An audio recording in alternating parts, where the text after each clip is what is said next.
Hi, I'm Mimi Nicklin, and my passion is to travel the world and create more human connection and empathy, and I'm very excited to have this conversation with you.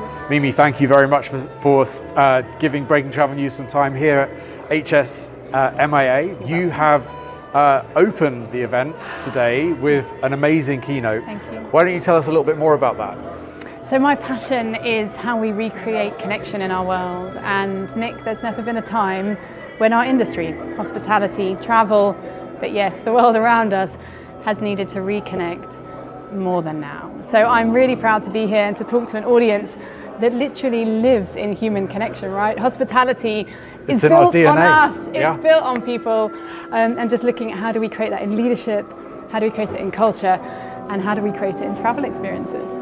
And why is it that we need to be reminded of that fact now? Oh, because most of us have forgotten. I always say to my audiences that this is not a concept.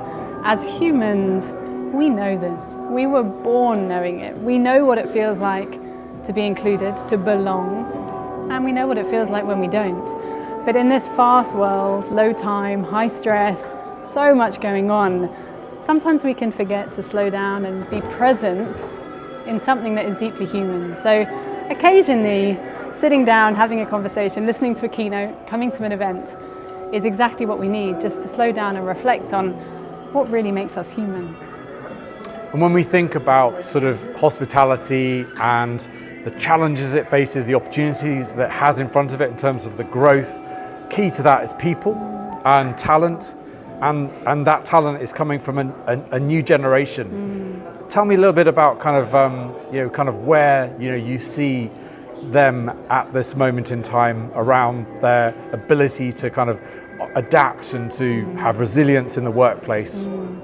Well, across hospitality, unfortunately, only 38% of people are engaged when it comes to the workforce. So we have a gap, a very big gap, where it comes to people really being connected to their work. And you mentioned resilience. We talk a lot about burnout. In fact, again, 59% of hospitality workers say that they are already burnt out.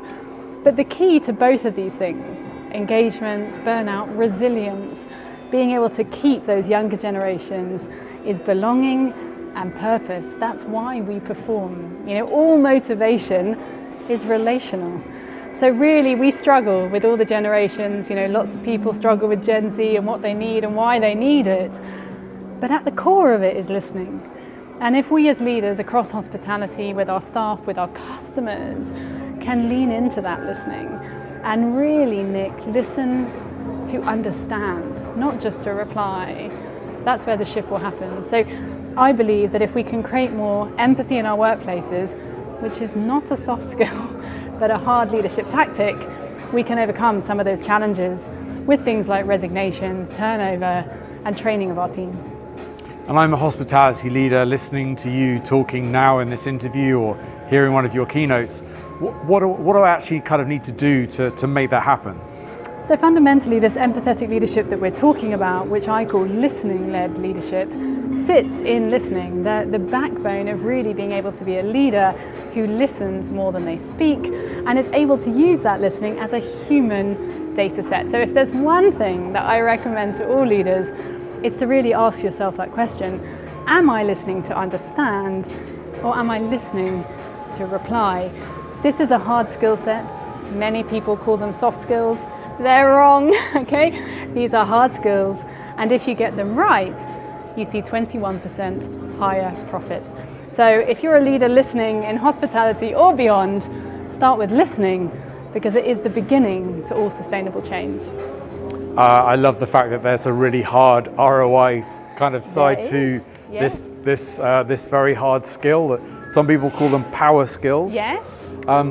When you are thinking about sort of that next generation, and you talk about teaching these skills, what is it that the actual kind of educational system and institutions need to do to turn this into almost becoming a key competency, a capability of the 21st century?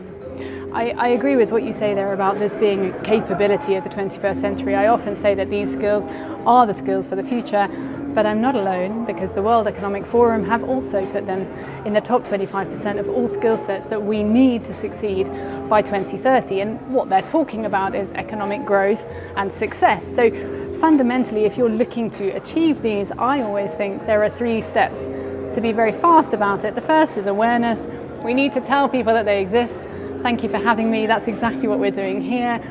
The second is around intention. Right? You have to, as a leader, as a business, as a hospitality brand, have the intention to listen to your staff, to systemize that. And then the third step is accountability, measurement. Because in the end, Nick, what you don't measure will never manifest. And someone listening to this interview wanting to find out more, what's the next step they need to take to engage with you? Oh, to engage with me, they can literally Google my name, Mimi Nicklin, and I do a huge amount of work across Instagram, LinkedIn, lots of work in the media, so they can find me anywhere. And my platform is called Empathy Everywhere, so my vision in the world is to reconnect 1 million people by 2028. So if you want to come connect more people with me, please come find me. Mimi, thanks so much for your time today. Thank you for having me.